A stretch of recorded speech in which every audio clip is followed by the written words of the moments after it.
Brilliance Audio presents Summer Heat by Elle Saunders, performed by Lori West. She'd been right. There was no way she could have opened River Camp back up without her friend's help. Since that night at the pool, all 5 of them had worked more than they ever had in their lives.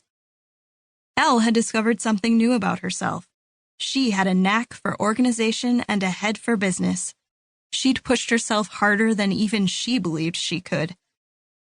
Still, by the time the camp was almost ready to open back up, she hadn't realized a full year had passed without her so much as spending a weekend by herself. Work with her friends wasn't so much work as a common goal. She hadn't missed much over the year. At least, she hadn't thought she had, until she'd laid eyes on the 3 brothers Zoe had just greeted. Watching them swagger toward the front doors of the main camp building from the 3rd-floor apartment window had turned on a switch she'd long forgotten. Even her latest ex-boyfriend, Jeff, hadn't caused that switch to flicker. Not once over the year-long relationship. After the first part of the new relationship had worn off, the only thing that had remained between her and Jeff was the memory of the abuse she'd survived at his hands. "Wow, would you look at them?" Aubrey said next to her. Elle had returned to the apartment she shared with her friends to change into a fresh t-shirt after snagging hers on a nail.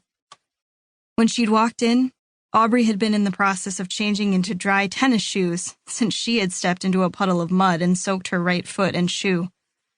Now she stood next to her, still holding one shoe in her hand. "Who called in the eye candy?" Elle chuckled slightly until the man with the long hair glanced up and his hazel eyes met hers, full force. She felt her knees buckle and she fell backward, landing on her butt. She thought she saw him laugh up at her, but one minute she was looking out the window, and the next, she was quite literally knocked on her ass. "Are you okay?" Aubrey rushed over and helped her up.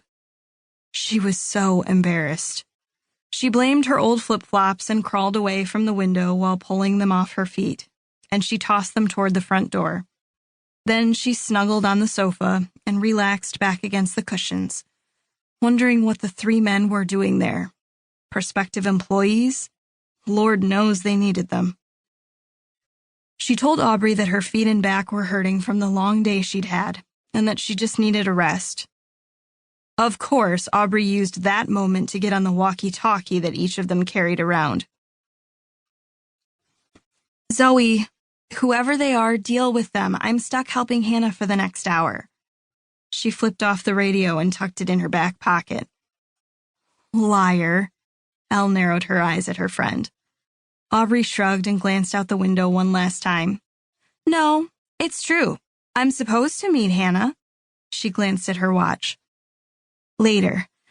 I'd pay $1 million if I had it to be a fly on the wall and watch Zoe deal with them." A sigh filled the room. "Besides, I'm not ready to handle more potential employees. Not at the going pay rate they're requesting anyway. I've interviewed so many people in the past weeks, I'm pretty sure time is stuck in a loop, and I'm in my own Groundhog Day hell interviewing people for the rest of time." Elle knew the feeling. She herself had compared the last 3 weeks to her own version of repeating hell. The first wave of prospective employees had elated her. Then, after a dozen or so interviews, she'd been over the entire experience. "Maybe these 3 will be the last for a while," Aubrey said, walking away from the window.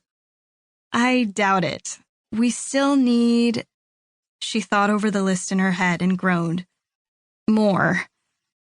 But for now, they may have to do if they're cheap enough.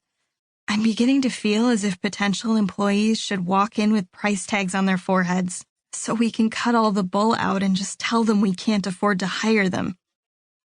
As it is, we already have several employees filling different roles." "Including us,"